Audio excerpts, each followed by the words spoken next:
Budaya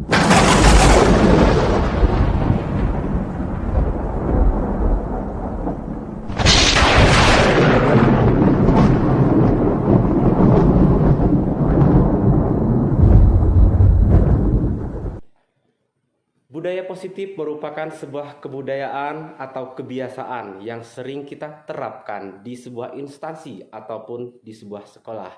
Karena dengan budaya positif, kita bisa mencetak dan menciptakan siswa-siswa berprestasi dan siswa-siswa yang berkompeten. Oleh karena itu, marilah kita terapkan budaya positif di sekolah. Marilah kita selesaikan permasalahan dengan menggunakan segitiga restitusi tanpa kekerasan. Saya Farhan Azmi, calon guru penggerak angkatan 5 berasal dari Kabupaten Lampung Barat, siap melaksanakan aksi nyata.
Assalamualaikum warahmatullahi wabarakatuh. Waalaikumsalam warahmatullahi wabarakatuh. Selamat siang bagi Bapak Ibu dan non-muslim. Salam sehat, salam semangat bagi Bapak Ibu Dewan Guru SMP Negeri 1 Atap 1 Pagar Dewa yang luar biasa hebat-hebatnya. Selalu semangat meskipun dari tadi pagi hingga siang ini mengajar, namun tetap dengan kerjasamanya, dengan kolaborasinya masih mau mendengarkan masukan-masukan atau presentasi dari saya pada siang hari ini. Luar biasa. Baiklah Bapak Ibu sekalian, saya selaku salah satu dewan guru di sini mengucapkan sangat terima kasih atas konsisten Bapak Ibu sekalian yang luar biasa, yang tetap semangat dalam mencerdaskan kehidupan bangsa, dalam memberantas kebodohan, khususnya di SMP 1 Atap 1 Pagar Dewa ini yang teramat sangat kita cintai. Mungkin tanpa mengurangi rasa hormat, saya minta tepuk tangan dari ibu semua untuk SMP kita.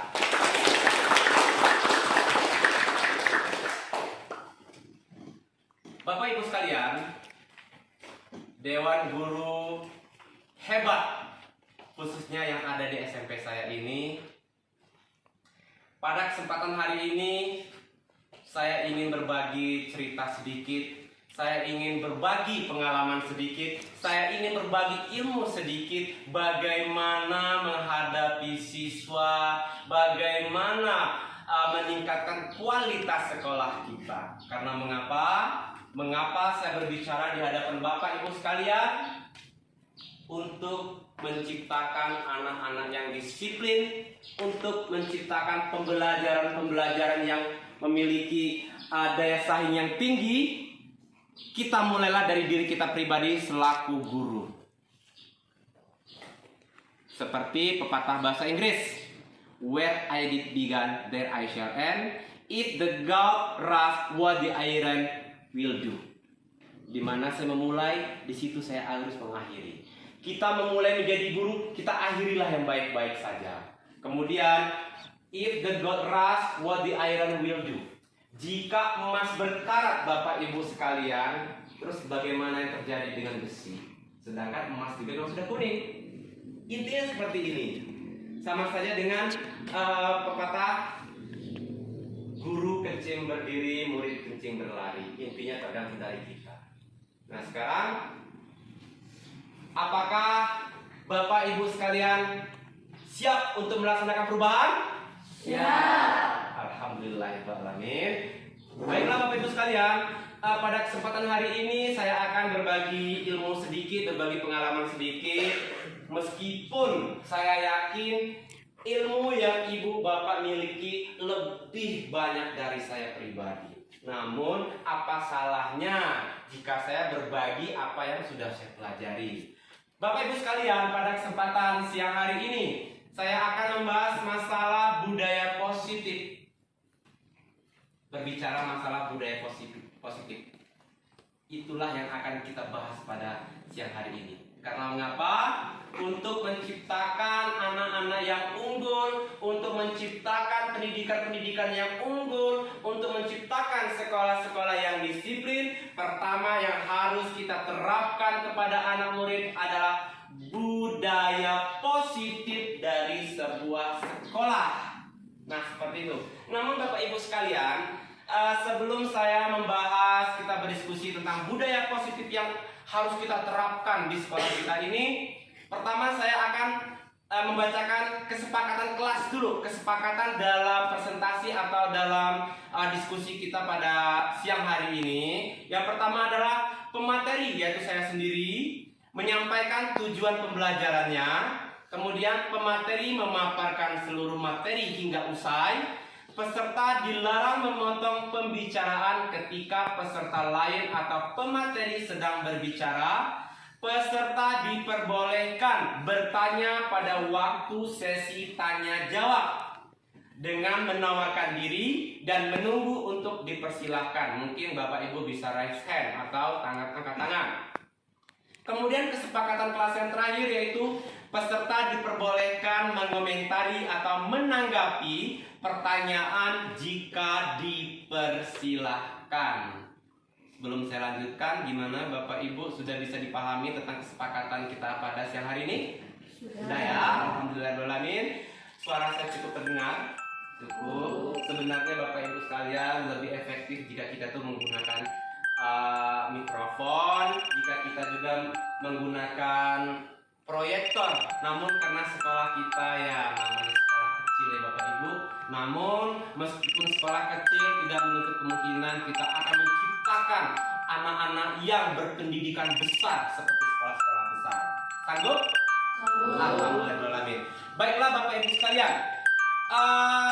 Tujuan daripada pembelajaran siang hari ini yaitu pembelajaran pada materi ini bertujuan untuk memberikan pengetahuan kepada Bapak Ibu guru hebat tentang bagaimana penerapan budaya positif di sekolah dan bagaimana menangani kasus siswa dengan baik dan bijak.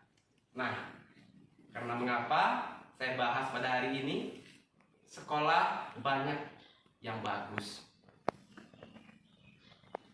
Pendidikan di sekolah-sekolah lain juga banyak yang bagus, high quality. Namun tidak banyak juga sekolah yang menerapkan budaya positifnya. Karena yang menurut saya pribadi yang utama itu adalah etika. Untuk apa anak menghafal sekian kalau dia tidak memiliki etika yang baik? Seperti itu. Sudah jelas ya Bapak Ibu tentang tujuan pembelajarannya? Sudah, alhamdulillah. Kita lanjutkan. Tadi sudah saya sampaikan tentang pembahasan kita yaitu budaya positif. Bapak Ibu mungkin ada yang tahu tentang budaya positif. Bagaimana Bapak Ibu, ada yang tahu? Mungkin tahu, tetapi ya berbicara tentang budaya itu adalah kebiasaan yang positif. Sebenarnya Bapak Ibu, kita ini sudah melaksanakan budaya-budaya positif di sekolah. Sudah melaksanakan budaya-budaya positif di sekolah. Dengan cara apa? Sebagai contoh, ibu-ibu sudah menyarankan kepada anak-anak, sudah menyontohkan pada anak-anak agar menegur ketika bertemu, menyapa ketika bertemu. kemudian berdoa sebelum mulai pembelajaran. Saya sudah dengar itu semua dan alhamdulillah itulah budaya-budaya positif tersebut. Karena budaya positif adalah nilai-nilai keyakinan-keyakinan dan kebiasaan-kebiasaan di sekolah yang berpihak pada murid agar murid dapat berkembang menjadi pribadi yang kritis, penuh hormat dan bertanggung jawab. Nah, jadi ada beberapa poin yang akan kita nilai, yang akan kita bahas dalam budaya positif tersebut. Yang A adalah disiplin positif dan nilai-nilai kebajikan universal. Disiplin positif dan nilai-nilai kebajikan universal. Kemudian yang B, Bapak Ibu sekalian, teori motivasi, hukuman dan penghargaan restitusi. Kemudian yang C, keyakinan kelas. Yang D, kebutuhan dasar manusia dan dunia berkualitas. Kemudian yang E, restitusi 5 posisi kontrol. Kemudian yang F, restitusi segitiga restitusi. Itulah yang ada pada pokok bahasan budaya positif. Baiklah, selanjutnya Bapak Ibu sekalian. Bagaimana sih cara menumbuhkan budaya positif? Nah, bagaimana cara menumbuhkan budaya positif? Yang pertama adalah budaya positif itu harus berdasarkan kebutuhan dasar manusia. Budaya positif itu adalah kebutuhan dasar manusia. Kita harus memahami dulu apa sih kebutuhan anak murid kita.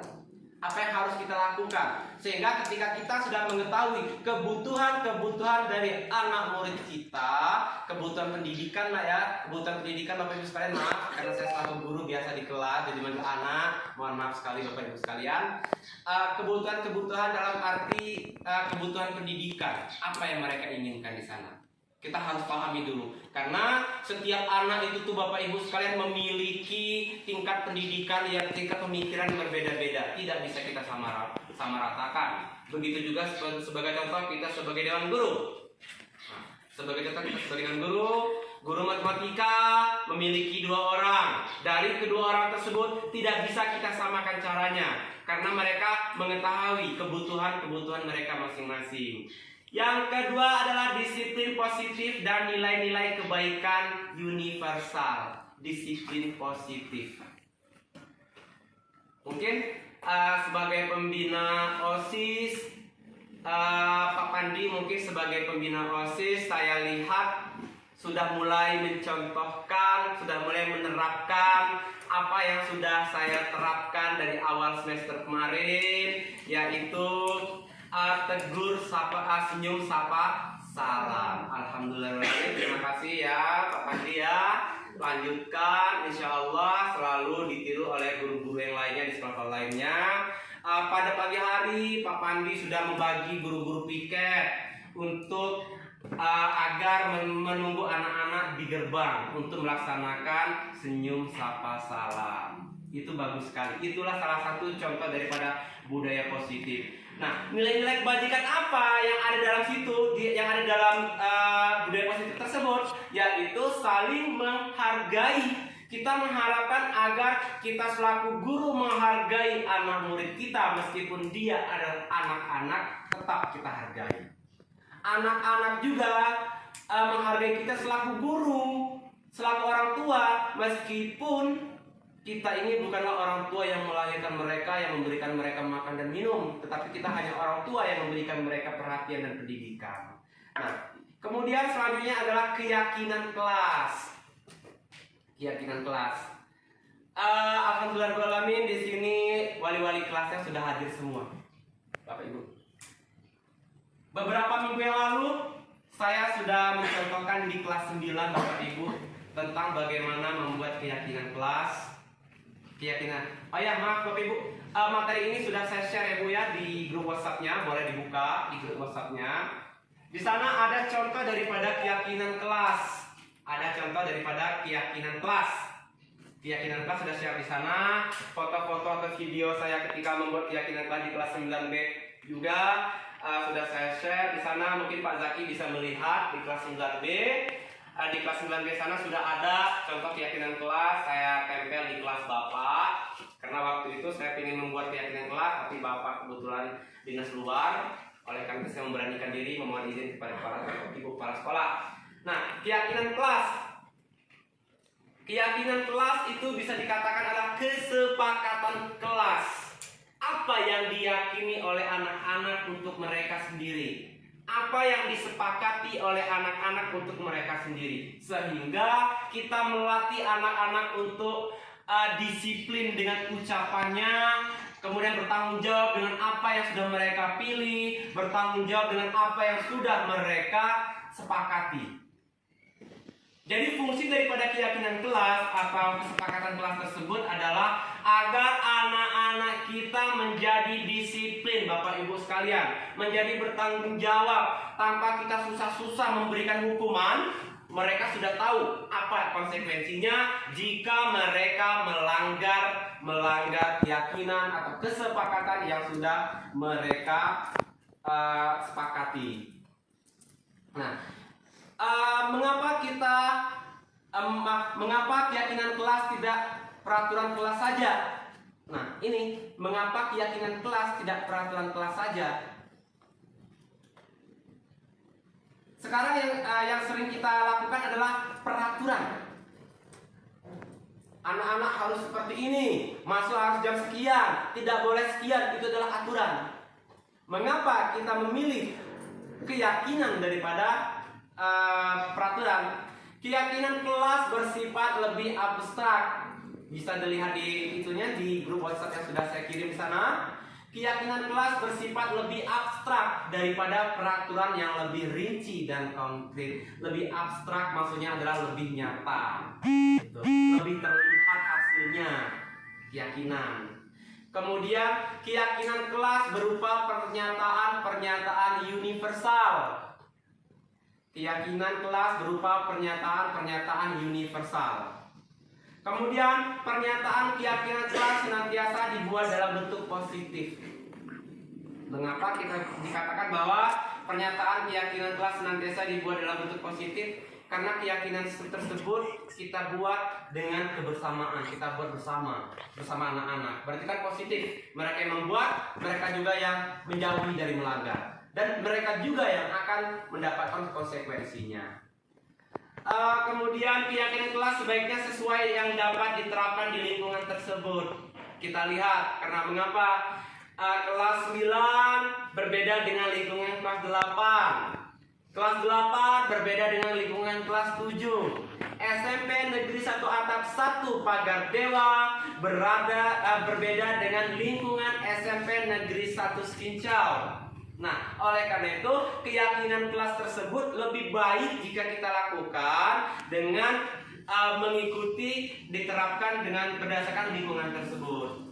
Kemudian semua warga kelas hendaknya ikut berkontribusi dalam pembuatan keyakinan kelas lewat kegiatan curah pendapat. Nah itu, makanya dikatakan bahwa lebih baik keyakinan daripada sebuah aturan. Karena kalau aturan, sebagai contoh, saya sendiri kepada Bapak Ibu selaku Dewan Guru sebagai contoh saya katakan seperti ini. Pak Pandi, jika guru tidak datang maka gajinya dipotong. Itu keyakinan. Itu adalah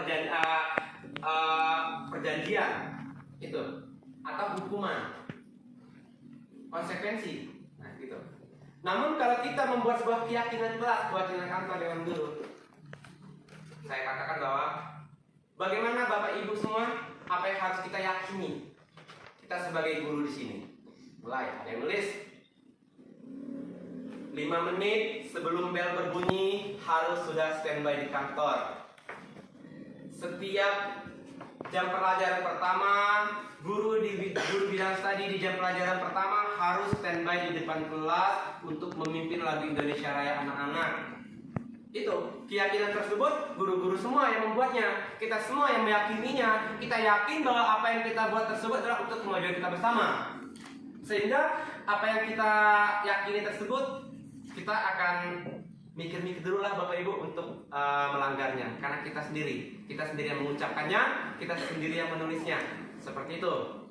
Kemudian selanjutnya adalah bersedia meninjau kembali keyakinan kelas dari waktu ke waktu.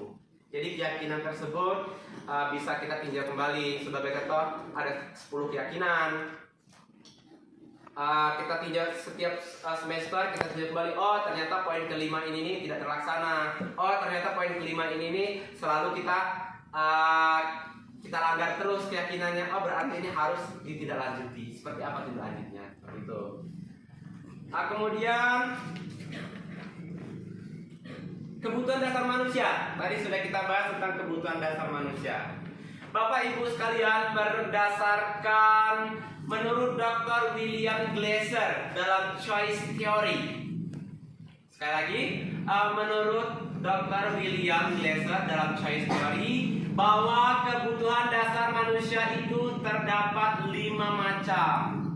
Yang pertama, kebutuhan bertahan hidup atau fisiologi. Kemudian yang kedua, kebutuhan akan rasa aman. Yang ketiga, kebutuhan akan rasa memiliki dan kasih sayang. Kemudian keempat, kebutuhan akan penghargaan. Dan yang kelima, kebutuhan akan aktualisasi diri.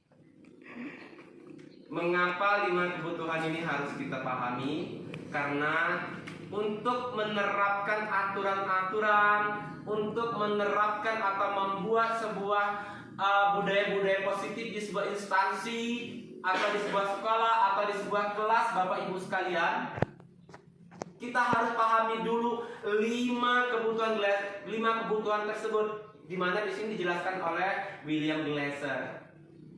Fungsinya apa? Sebagai tolak ukur kita, apa yang harus kita lakukan, sesuai apa tidak untuk diterapkan budaya-budaya positif ini. Seperti itu. Nah, sebagai catatan nomor pertama, kebutuhan bertahan hidup fisiologis. Manusia itu memiliki kebutuhan untuk bertahan hidup. Fisik, secara fisiknya seperti apa? Kita pahami dulu anak-anak kita, Bapak Ibu sekalian. Si A dengan si B fisiknya tidak sama, sehingga aturan tersebut juga tuh tidak bisa diterapkan kepada si B. Seperti itu. Kemudian yang kedua adalah kebutuhan akan rasa aman. Konsekuensi yang kita terapkan, budaya positif yang kita terapkan, keyakinan kelas yang kita buat atau kita terapkan, kita sesuaikan dengan kenyamanan anak-anak.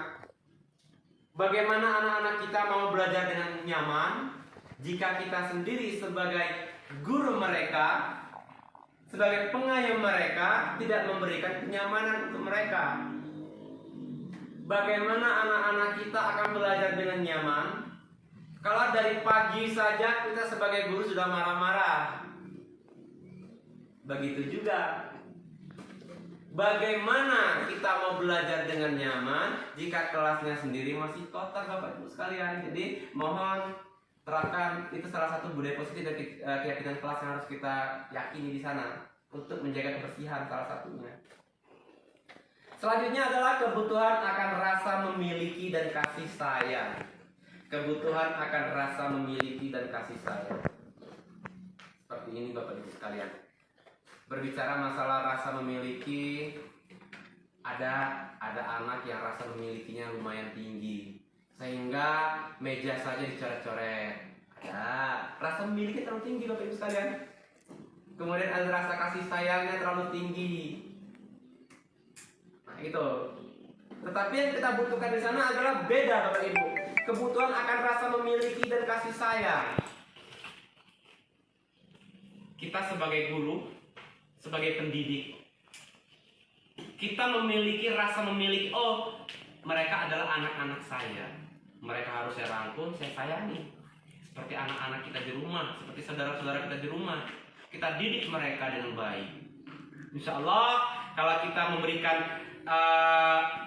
menunjukkan rasa memiliki kita kepada anak-anak, mereka juga akan menunjukkan rasa memiliki kepada kita, menunjukkan rasa memiliki kepada sekolah ini. Mereka juga akan menunjukkan rasa memiliki juga kepada sesama teman mereka. Kemudian selanjutnya adalah kebutuhan akan penghargaan. Bapak Ibu sekalian, anak murid itu terkadang gampang sekali, bisa dikatakan baperan. Baperan? Anak kita bisa membaca dengan baik, kita puji, kita kasih jempol, dia langsung semangat. Oh, berarti kata beliau, kata bapak, kata ibu, saya itu udah baik. Seperti itu.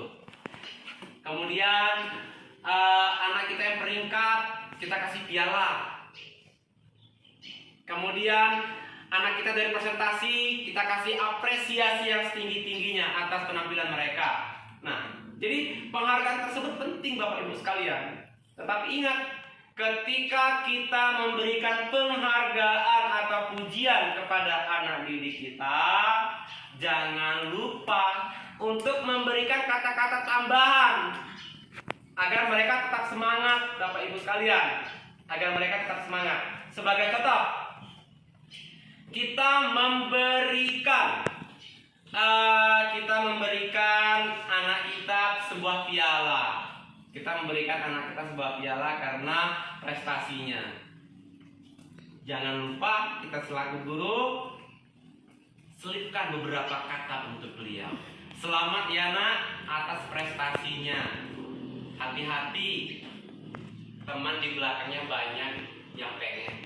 Oleh karena itu, tingkatkan terus belajarnya. Jangan sampai kendor, jangan sampai lengah, nanti kena salib. Nah, jadi kesannya sederhana, Bapak Ibu sekalian. Tetapi itu adalah nasihat untuk anak-anak kita. Kalau kita hanya memberikan penghargaan, selamat ya sebagai contoh Riki. Selamat ya Riki, kamu hebat nak. Udah, berarti anak kita tuh merasa bangga. Oh, saya ternyata hebat. Kata bapak si Aru saya hebat. Kata Bu Pia saya tuh hebat. Kata Bu Yani saya tuh hebat. Jadi mereka udah merasa hebat. Tanpa ada kata-kata ujungnya tadi. Seharusnya kita berikan penghargaan, tetapi kita kasih omongan di ujung-ujung penghargaan tadi. Ingat, Riki, bahwa di belakangmu banyak teman-teman yang menginginkan piala yang Riki pegang. Jangan sampai diambil. Oleh karena itu, tetap semangat, tetap lanjutkan terus, dan tetap belajar dengan giat. Jangan sampai diambil teman-temannya. Selain dari itu, kita juga memberikan omongan kepada anak-anak kita yang belum mendapatkan piala. Penyemangat. Jangan hanya memberikan penghargaan kepada anak-anak yang memberikan dapat prestasi saja. Kita berikan penyemangat. Anak-anak sekalian, biar mereka tidak patah semangat. Seandainya peringkat 1 itu tuh bisa saya bagikan sama kepada anak-anak semua, mungkin saya bagikan. Tetapi anak sekalian, yang namanya peringkat 1 hanya ada 1. Kalian sudah terbaik, tapi ini adalah yang paling terbaik. Saya yakin anak-anak sekalian bisa seperti si Riki. Riki makan nasi putih. Anak-anak sekalian juga makan nasi putih. Tidak ada bedanya. Nah, silakan cari kira-kira perbedaannya apa. Apa kekurangan saya? Apa kelebihannya si Riki? Kita contoh. Apabila perlu semester depan, salib Riki. Ambil pialanya. Nah, seperti itulah Bapak Ibu sekalian, penghargaan yang kita berikan. Tapi ingat, ketika kita memberikan penghargaan, kita harus bertanggung jawab untuk memberikan masukan-masukan agar anak tersebut tidak terlena dengan penghargaannya. Selanjutnya adalah kebutuhan akan aktualisasi diri. Anak tersebut butuh diakui Bapak Ibu sekalian. Saya loh, anak muridnya. Saya pengen diakui bahwa saya anak muridnya. Intinya kita sebagai guru itu tidak boleh pilih kasih kepada anak tersebut. Jangan mentang-mentang si A pintar, si A kurang pintar. Jangan seperti itu. Ingat Bapak Ibu sekalian, merdeka belajar. Bukan merdeka untuk dihajar, bukan merdeka untuk disisihkan. Merdeka belajar berarti anak-anak merdeka untuk meraih kasih sayang gurunya. Anak-anak merdeka untuk berprestasi, tidak tanpa ada perbandingan lagi. Seperti itu Bapak Ibu sekalian. Kemudian selanjutnya kita lihat lagi tentang hukuman dan konsekuensi. Sangat miris sekali pendidikan kita sekarang ini Bapak Ibu sekalian. Mungkin kita sering mendengar bahwa terdapat banyak kasus pembulian, pembunuhan sama siswa. Nauzubillah min dzalik. Jangan sampai anak-anak kita yang kita cintai di SMP satu atap satu pagar dewa seperti itu. Jauh dari bala. Jangan sampai. Oleh karena itu, kita tumbuhkanlah budaya-budaya positif di sana. Kita berikanlah hukuman dan konsekuensi yang sepadan untuk mereka, yang mendidik. Jangan kita ciptakan hukuman-hukuman yang mematikan. Nah, hukum berbicara tentang hukuman dan konsekuensi. Pertama kita lihat, hukuman bersifat tidak terencana atau tiba-tiba.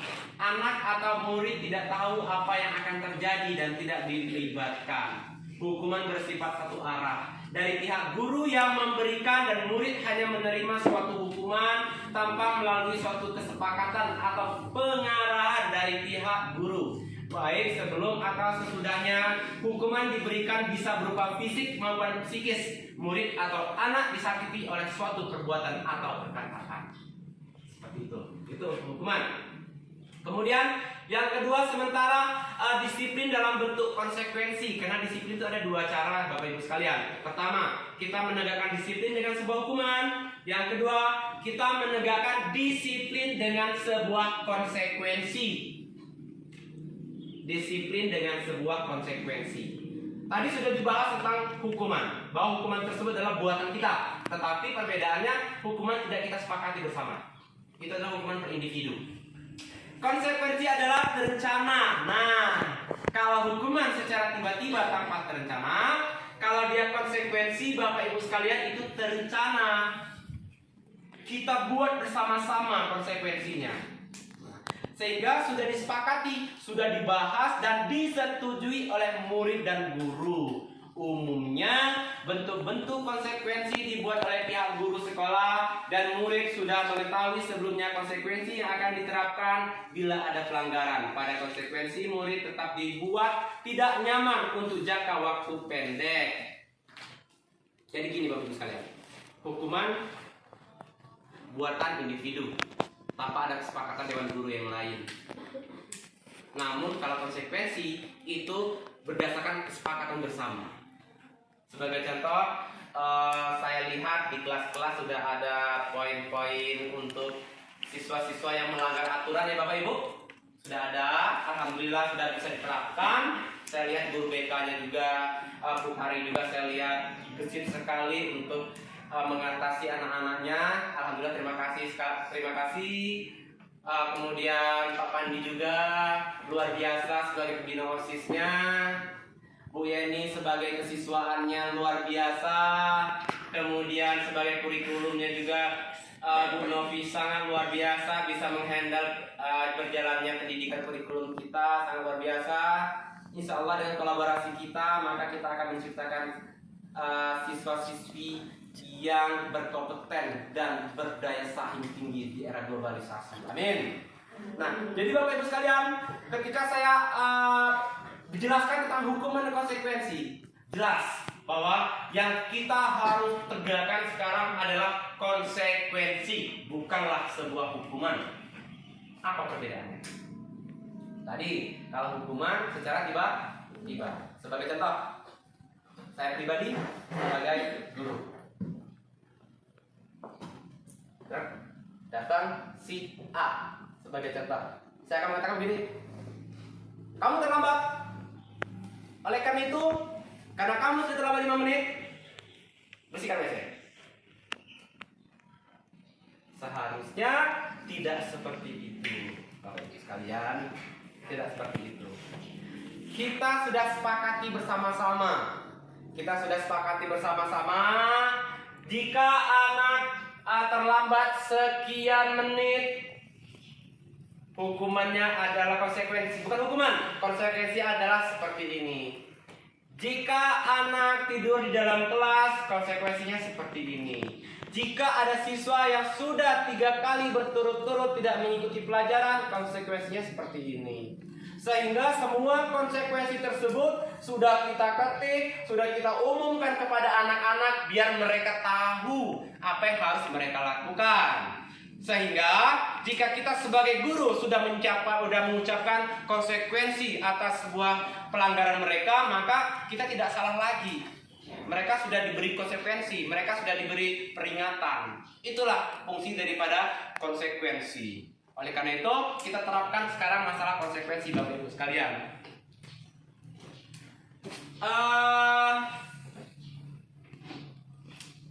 Kemudian ada yang namanya restitusi. Restitusi itu bukanlah sebuah hukuman atau konsekuensi. Menurut Johnson tahun 2004, Bapak Ibu sekalian, bahwa restitusi adalah proses menciptakan kondisi bagi murid untuk memperbaiki kesalahan mereka, menciptakan kondisi bagi murid untuk memperbaiki kesalahan mereka, sehingga mereka bisa kembali pada kelompok mereka dengan karakter yang lebih kuat. Dan restitusi juga merupakan proses kolaboratif yang mengajarkan murid untuk mencari solusi untuk masalah mereka sendiri. Kita hanya sebagai jembatan, Bapak Ibu sekalian. Kita sebagai dewan guru itu sebagai jembatannya. Jadi restitusi itu adalah teknik dalam menyelesaikan sebuah permasalahan. Teknik menyelesaikan sebuah permasalahan. Untuk menciptakan restitusi tersebut, kita pahami dulu juga restitusi 5 posisi kontrol kita sebagai guru. Sebagai guru itu kita tuh berada di posisi mana, Bapak Ibu sekalian? Nah, di sini akan saya jelaskan tentang 5 posisi kontrol kita sebagai pendidik atau sebagai guru. Yang pertama adalah kita sebagai penghukum. Kemudian yang kedua, kita sebagai pembuat merasa bersalah. Kita membuat anak kita itu merasa bersalah. Kemudian yang ketiga, kita membuat diri kita itu menjadi teman anak-anak. Nah, kemudian yang keempat, kita membuat sebagai pemantau. Kita sebagai pemantau anak-anak, pembimbing anak-anak, dan terakhir kita sebagai manajer. Ketika ada permasalahan di sekolah atau di kelas dari anak-anak kita, Bapak Ibu sekalian, kita kembalikan ke diri kita pribadi. Saya berposisi sebagai apa dalam kasus tersebut? Apakah kita sebagai penghukum? Apakah sebagai pembuat merasa bersalah? Atau sebagai teman? Atau sebagai pemantau? Atau sebagai manajer? Nah, seperti itu. Kita sebagai apa di sana posisi kita? Kita lihat dulu dalam kasusnya. Seperti yang telah saya upload, saya share di grup guru SMP 1 Atap 1 Pagar Dewa tentang restitusi yang sudah saya laksanakan. Saya sudah membahas tentang salah satu siswa kita yang kerjanya tidur di dalam kelas, seperti itu. Kemudian di sana juga saya sudah membahas tentang siswa yang malas sekolah karena membantu orang tuanya terus. Nah, di sana ketika kita menegakkan restitusi, kita ingat segitiga restitusi. Segitiga restitusi, Bapak Ibu, bukan segitiga biru. Karena kalau segitiga biru, Bapak Ibu, itu untuk buat kue lebaran. Nah, yang kita bahas sekarang adalah segitiga restitusi, Bapak Ibu sekalian. Nah, segitiga restitusi. Yang pertama, segitiga restitusi tersebut. Aduh, matanya udah mulai blur ini. Yang pertama adalah validasi tindakan yang salah. Validasi tindakan yang salah. Kita tanyakan dulu kepada anak kita yang membuat kesalahan. Apa sih alasan dia berbuat salah tersebut? Sebagai contoh, waktu itu ada anak kita si Tio. Waktu itu dia selalu tidur dalam kelas. Sehingga kita tanyakan, apa yang membuat kamu, Tio? Apa yang membuat kamu, Nak, sehingga tidur dalam kelas tersebut? Apa yang membuat kamu? Kita dengarkanlah. Kita sebagai teman curhat mereka, kita dengarkan beliau berbicara. Apa yang membuat dia? Nah, kemudian kita juga berkata kepada beliau, apakah ada cara yang efektif? Apakah ada cara yang terbaik, Tio, agar kamu tidak tidur di sekolah? Kita dengarkan, ada nggak cara dia? Kalau dia tidak tahu, berarti perlu kita yang membimbing mereka sebagai manajer, sebagai teman mereka. Itu dua pertanyaan itu adalah contoh dari validasi tindakan yang salah. Ketika mereka membuat kesalahan, kita tanya dulu, mengapa dia berbuat salah? Mengapa dia berantem? Apa yang membuat dia bisa nonjok temannya? Apa yang membuat dia kok bisa membuli temannya? Kita dengarkan dulu selaku teman mereka, selaku sahabat, kita dengarkan dulu apa alasan mereka. Jangan langsung jebrek saja, tanpa bertanya dulu. Itu masalah validasi tindakan salah. Kemudian Bapak Ibu sekalian, ya selanjutnya ada menstabilkan identitas. Menstabilkan identitas. Ada setiap orang pasti pernah melakukan kesalahan. Setiap orang pasti pernah melakukan kesalahan. Itulah caranya. Sebagai contoh tadi, si Tio tadi itu yang jarang masuk. Tio, setiap orang pernah melakukan kesalahan. Nah. Setiap orang pernah terlambat. Setiap orang juga pernah ngantuk. Tetapi kalau ngantuk di dalam kelas terus yang ngedengerin Bapak menjelaskan siapa? Nah, dengan cara itu kan mereka merasa nyaman. Mereka merasa nyaman kalau seperti itu. Kemudian kamu bukan satu-satunya yang pernah melakukan ini. Boleh, Tio, kamu nak bukan satu-satunya orang yang pernah tidur di kelas ini di jam pelajaran Bapak. Tetapi alhamdulillah selanjutnya anak-anak teman kalian tidak lagi melakukan tersebut. Karena ngapa? Sebelum masuk mereka wudhu dulu atau cuci muka dulu. Ketika mulai ngantuk, keluar kelas permisi, cuci muka lagi, seperti itu. Kemudian selanjutnya dari adalah menanyakan keyakinan. Kita tanyakan dulu keyakinan, nilai-nilai apa yang telah kita sepakati. Kemudian kamu ingin menjadi orang seperti apa? Kita tanya, Tio ingin menjadi apa? Nanti dia akan berbicara. Saya Pak, saya Bu pengen jadi dokter. Luar biasa anakku, cita-citamu sangat luar biasa, insya Allah tercapai. Dengan seperti itu dia tuh rasa dihargai, disayangi. Selanjutnya itu kita masukkanlah kata-kata. Tetapi bagaimana Tio mau jadi dokter kalau Tio sendiri kerjaannya tidur di kelas? Nah, dari kita puji-puji akhirnya dia merasa bersalah. Oh iya ya, berarti sih nggak boleh tidur lagi di kelas. Nah, begitulah cara mensiasati anak-anak. Nah, maaf Bapak Ibu sekalian, begitu cara mensiasati kasus anak-anak. Kemudian selanjutnya adalah menanyakan keyakinan, see the belief. Apa yang kita percaya sebagai kelas atau keluarga? Apa nilai-nilai umum yang kita telah sepakati? Apa bayangan kita tentang kelas yang ideal? Kamu mau jadi orang yang seperti apa? Itu harus kita tanya. Nah, kelas kita ini biar nyaman seperti apa ya nak ya? Ayo, ada punya ide? Silakan tulis di kertas.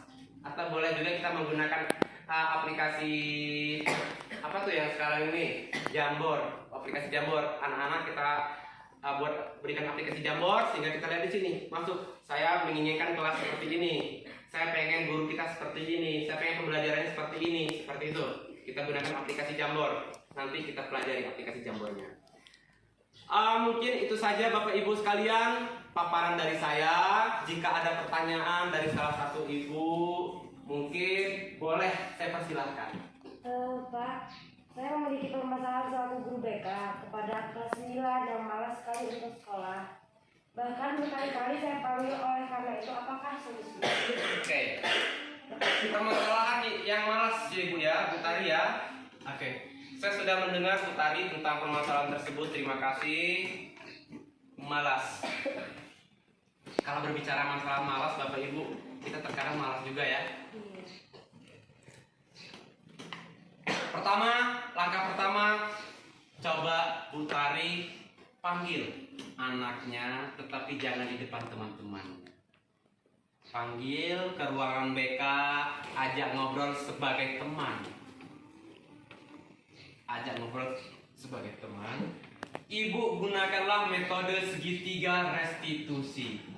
Tanyakan dulu kepada anak tersebut, mengapa dia kok malas? Mengapa dia jarang sekolah? Terus dia mau jadi apa? Emangnya tidak kasihan jika dia tidak sekolah terus? Emang tidak kasihan jika tidak sekolah tersebut? Kemudian ibu bilang juga, apa konsekuensinya jika kamu nak masih melakukan hal yang sama? Jadi solusi dari saya ibu, kalau ibu menggunakan memahami segitiga restitusi, insya Allah ibu bisa dengan gampang tanpa marah-marah, ibu selaku guru BK bisa mensiasati anak-anaknya. Terima kasih Bu. Jelas Ibu? Oke, bagaimana? Tidak ada lagi ya? Tidak ada lagi. Jika tidak ada lagi, saya ingin memberikan sebuah kutipan dari Ki Hajar Dewantara sebelum saya menutup perjumpaan kita. Apapun yang dilakukan oleh seseorang itu hendaknya dapat bermanfaat bagi dirinya sendiri, bermanfaat bagi bangsanya, dan bermanfaat bagi manusia di dunia pada umumnya. Oleh karena itu, jangan pernah lelah untuk menjadi guru yang hebat. Jangan pernah lelah untuk menjadi guru yang luar biasa. Jangan pernah lelah untuk menjadi guru yang ikhlas. Terima kasih. Saya akhiri. Wassalamualaikum warahmatullahi wabarakatuh. Waalaikumsalam warahmatullahi wabarakatuh. Abi pun. I know I would be nothing without you.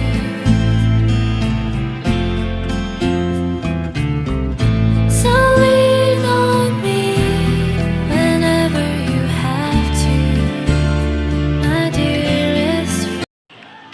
Baiklah, assalamualaikum warahmatullahi wabarakatuh. Waalaikumsalam warahmatullahi wabarakatuh. Alhamdulillah, puji syukur atas kehadirat Allah Subhanahu wa taala karena Bapak Ibu sekalian kita masih bisa diberikan kesehatan, kita bisa berkumpul melaksanakan tugas rutinitas kita seperti biasanya. Sebelumnya saya mohon maaf kepada Bapak Ibu guru sekalian, saya minta waktu untuk mengajar.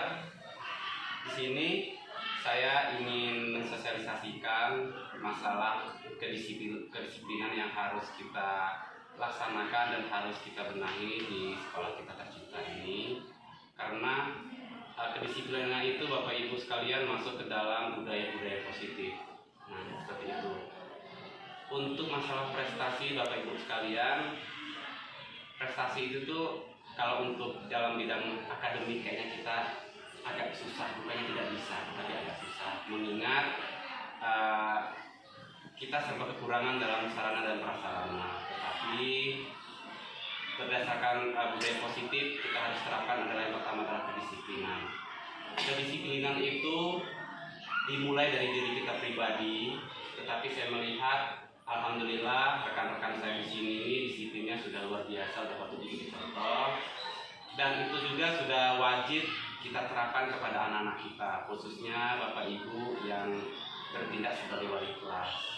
Nah, mengingat ini adalah awal-awal tahun, alangkah baiknya untuk menegakkan disiplin tersebut kita awali dengan membuat kesepakatan kelas, di mana kesepakatan kelas itu sebuah pernyataan atau perjanjian atau ungkapan apa yang harus anak-anak lakukan, apa yang harus mereka tindak lanjuti, dan apa yang tidak mereka harus lakukan. Sehingga anak-anak membuat sendiri kesepakatan kelasnya, anak-anak juga yang harus menerima konsekuensi jika mereka melanggar apa yang sudah mereka buat. Oleh karena itu, jadi selaku siswaan saya mohon izin untuk rekan-rekan wali kelas untuk membuat kesepakatan kelas sesuai dengan apa yang sudah saya contohkan kemarin itu ya, di kelas 9 sudah saya lihatkan.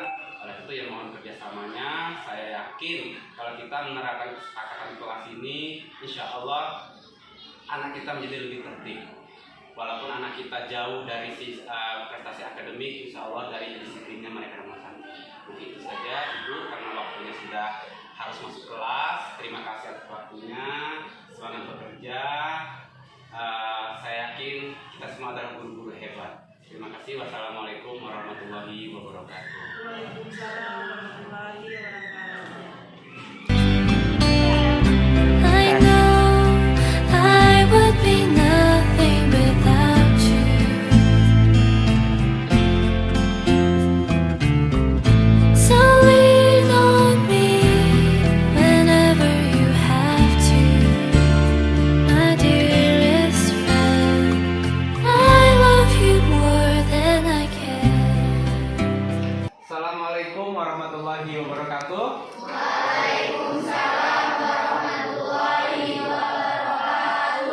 Selamat pagi kepada anak-anakku yang beragama Muslim.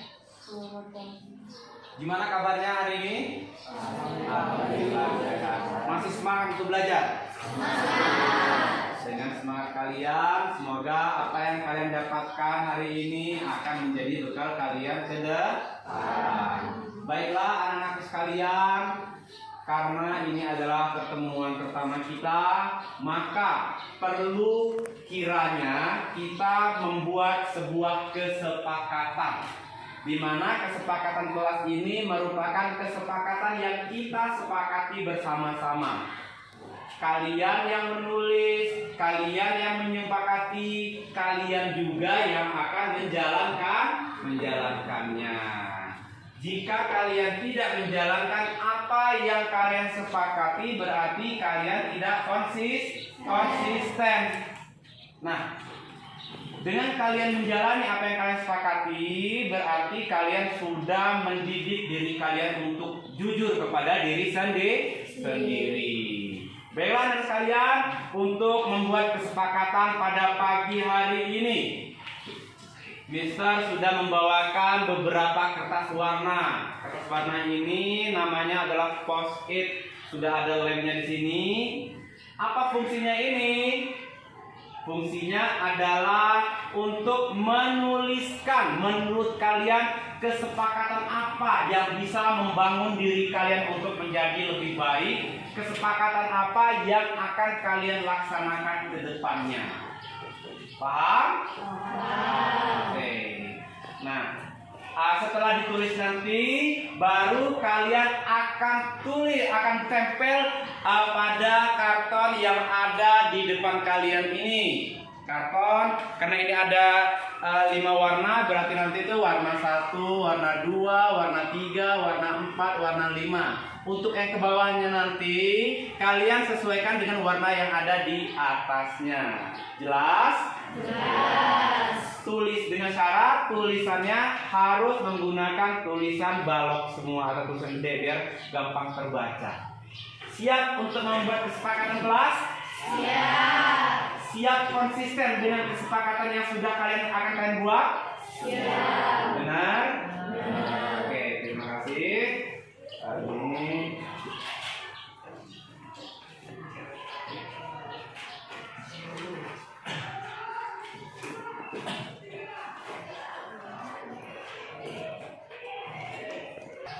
jadi sudah pegang semua kertas post-itnya? Nah, pada kertas tersebut jangan sampai salah dalam menulisnya, karena di sana sudah ada lemnya. Lem itu berada di belakang, jadi kalian nulis di depan lemnya itu. Nah, kemudian menulis, setiap anak boleh menulis lebih dari satu kesepakatan. Setiap anak boleh menulis lebih dari satu kesepakatan. Paham? Silakan pikirkan kalian kesepakatan apa yang akan kalian lakukan di kelas ini. Kesepakatan apa yang akan kalian jalankan di kelas ini. Yang intinya adalah kesepakatan tersebut harus membuat diri kalian menjadi lebih baik. Ada pertanyaan? Tidak? Kalau tidak ada pertanyaan, silakan dikerjakan.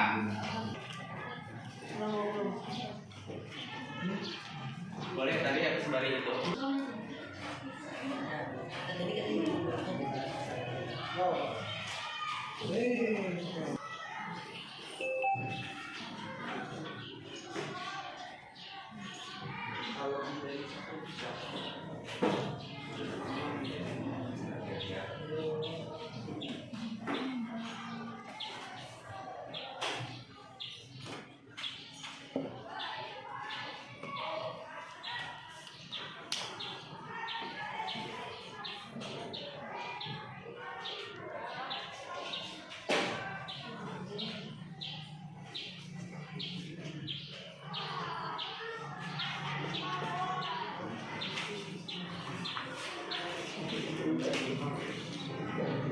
Ya.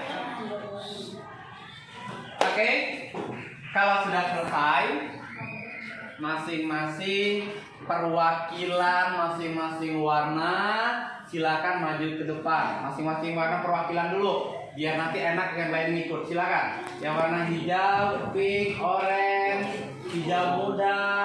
Sini. Ya perwakilan satu-satu, nanti yang lain.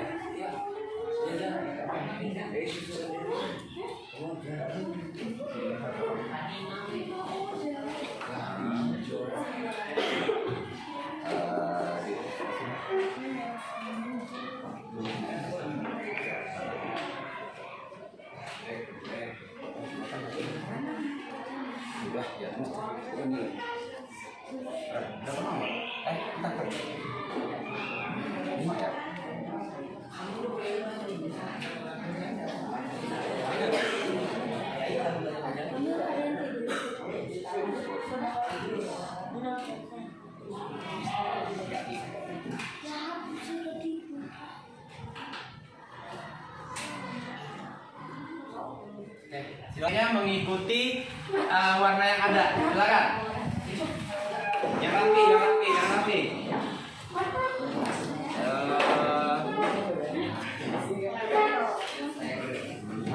Sabar ngantri.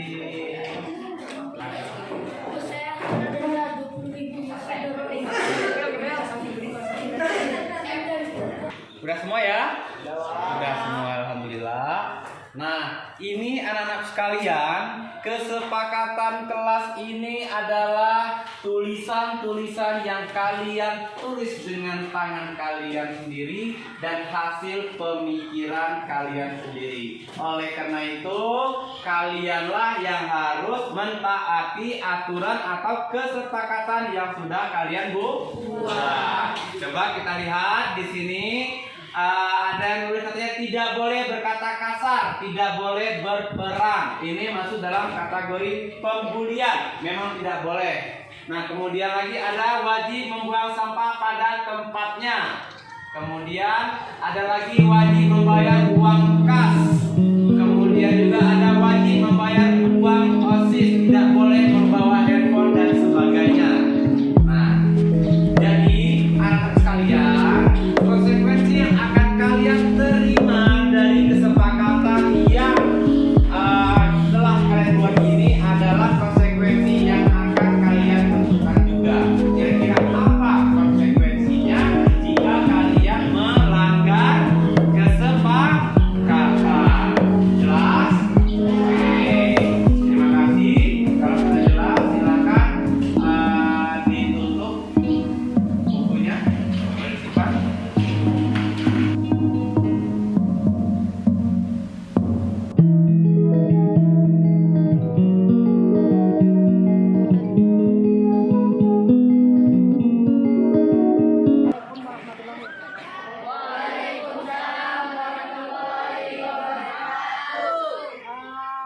Silakan anak-anak dimulai dari baris sebelah kiri kita duduk sama selamat pagi.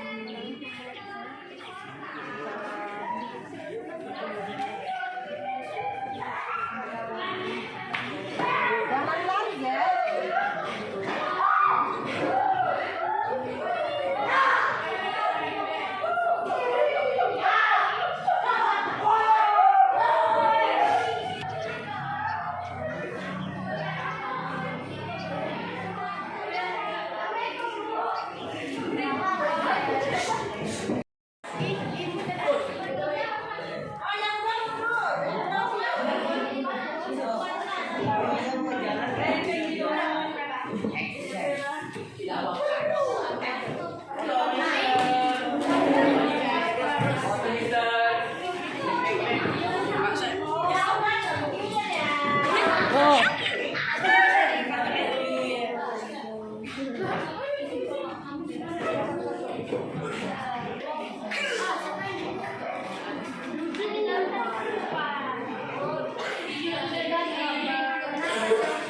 Kesepakatan kelas ini sudah dibuat oleh kalian semua, ya. Jadi kalau kalian yang membuat, berarti kalian yang harus menjalani program ini supaya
gerak. Mata depan gerak. Gerak. Assalamualaikum warahmatullahi wabarakatuh.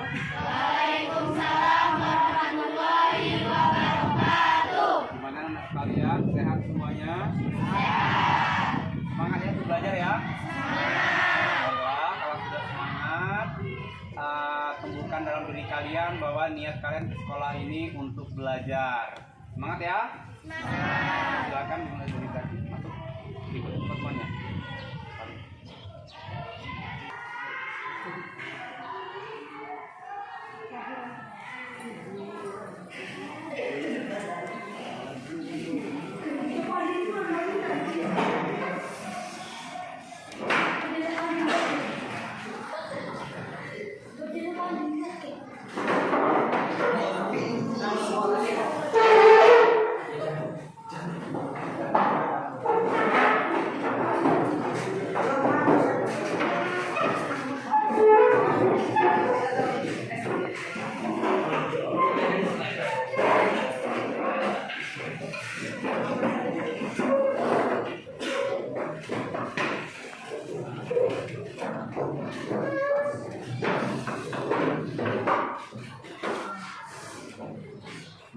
Silakan pimpin doa.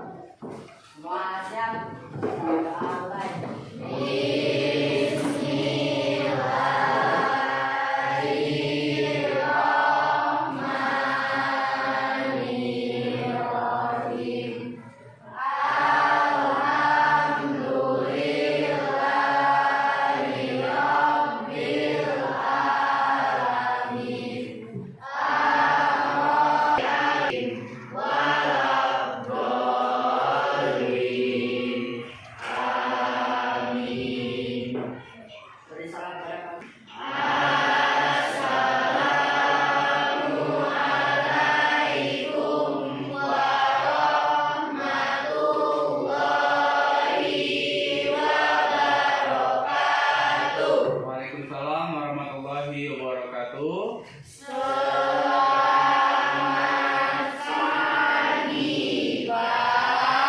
pagi anak-anak. Gimana kabarnya hari ini? Alhamdulillah baik.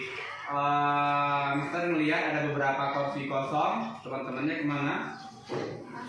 Tidak sekolah. Sekolah yang mungkin temannya sedang ada keperluan atau sedang dalam keadaan sakit. Jika dia keadaan sakit, kita doakan semoga cepat sembuh. Jika dia ada keperluan, kita doakan semoga keperluannya cepat selesai. Silakan baiklah anak sekalian, sebelum kita mulai belajar, bagi nasional kita, silakan untuk diri dulu, ini saya dan semuanya diharapkan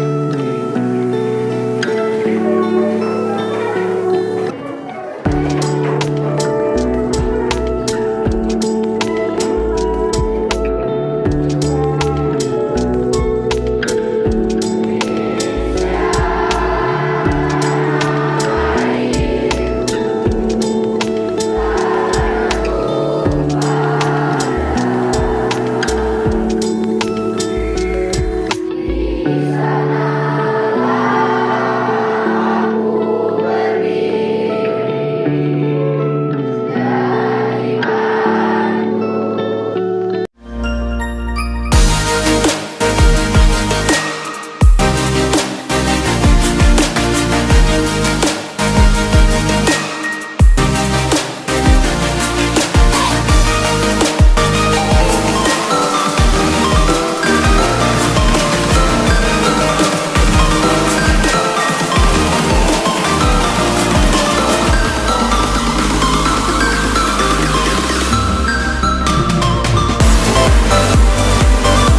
Ahan, ya, kelas 9 nak.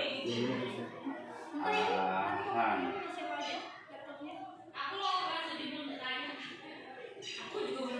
Ahan tahu mengapa Ahan bisa panggil ke ruangan kita? Tidak tahu. Oh, tidak tahu. Gini, berdasarkan laporan dari beberapa dewan guru yang ngajar di kelas Ahan, berdasarkan laporan dari teman-temannya juga, kebetulan di pelajaran Mister sendiri juga, Mister lihat absensi Ahan itu sampai hari ini sudah lebih dari 5 kali alfa. Nah, sudah lebih dari 5 kali alfa. Tapi kan SD sekarang udah punya. Ahan mengakui nggak kalau alfa Ahan banyak sekali di kelasnya? Mengakui ya nak ya. Nah, ketika Mister juga cari tahu alasan Ahan tidak masuk, banyak masukan dari teman-temannya. Mister juga sering tanya sama dewan guru juga, banyak masukan dari dewan guru juga. Nah sekarang Mister pengen tanya langsung dengan Ahan sendiri, mengapa Ahan kok sering sekali tidak masuk sekolah? Dia sih mau Hah? terus berkas apa sampai kapan? Dengar Mister ngomong? Nah sekarang tolong jawab dengan jujur, mengapa Ahan tidak masuk sekolah? Saya kerja Mister, saya membantu orang tua saya. Siapa lagi kalau bukan saya yang membantu? Coba Ahan, Mister tidak pernah mengajarkan kamu untuk tidak sopan. Minta maaf Mister. Iya, coba dibiasakan nak dengan siapa kita berbicara. Kalau sama teman, kalau sama guru, sama orang tua, sama orang tua. Guru adalah orang tua kamu ya nak ya, di sekolah nak ya. Jadi ngomongnya jangan nada tinggi, pelan-pelan saja, nggak boleh nggak sopan. Harus diubah ya nak ya. Bisa dengar tadi katanya Ahan membantu orang tuanya gara-gara nggak sekolah. Untuk apa nak kamu bekerja? Untuk mencari uang. Karena orang tua saya sudah tua Mister, saya tidak tega melihatnya. Oh gitu, orang tuanya sudah tua. Ya, bisa sangat paham sekali nak kondisi kamu. Tapi ya bagaimana nak ya, sekolah kita kan punya aturan. Sudah diterangkan juga di awal kalian masuk, jika sekian kali alfa, sekian kali tidak masuk, apa konsekuensinya. Sudah tahu kan Ahan ya nak ya? Sudah tahu. Nah sekarang Ahan tahu nggak akibat dari Ahan sendiri malas masuk sekolah? Tahu Mister. Tahu kan? Nah, Ahan nanti bisa nggak naik kelas nak? Ahan sudah kelas 9. Jika tidak naik kelas, alangkah sayangnya, alangkah kecewanya orang tuamu. Banting tulang cari duit. Mister sendiri juga selaku guru kamu, orang tua kamu di sekolah sangat kecewa jika kamu tidak lulus. Karena harapan Mister juga tinggi untuk kamu. Kamu akan jadi orang sukses. Paham nggak ya? Nah, kemudian emangnya tidak ada cara lain untuk bantu orang tua? Enggak ada dulu ya. Itu ada yang banyak jangannya ya. Begini nak, Ada yang 5. anak sekolah tugasnya sekolah. Karena anak untuk sekolah juga ada hak perlindungan anaknya. Terus kata Pak Aris, Jika anak masih sekolah, nah bukannya tidak boleh membantu orang tua, boleh sekali membantu orang tua. 12 trip. Tapi kalau masih sekolah ya sekolah dulu. Paham nak ya? Nah, kalau pulang sekolah nanti baru membantu orang tua. Kemudian ketika libur membantu orang tua lagi. Mantap.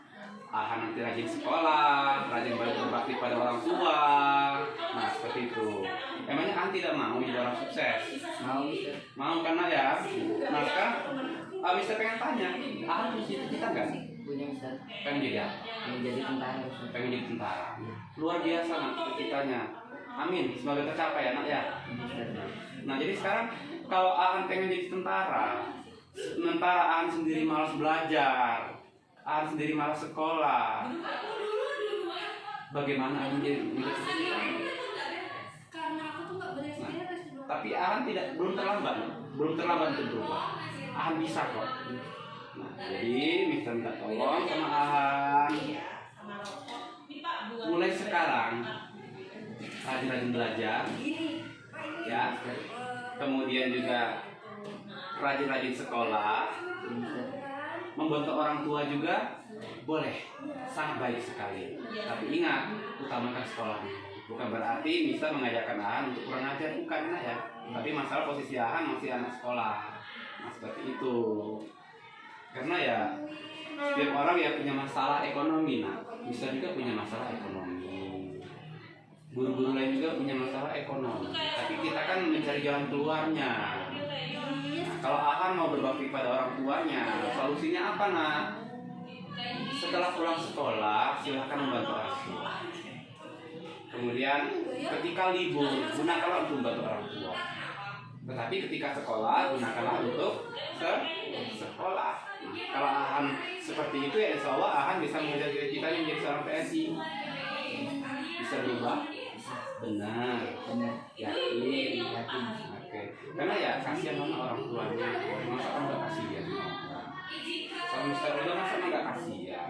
Setiap hari Mister ngecekin Ahan terus di kelas, nanyain Ahan terus sama teman-temannya, nanyain sama keluarga temannya yang di sekitar.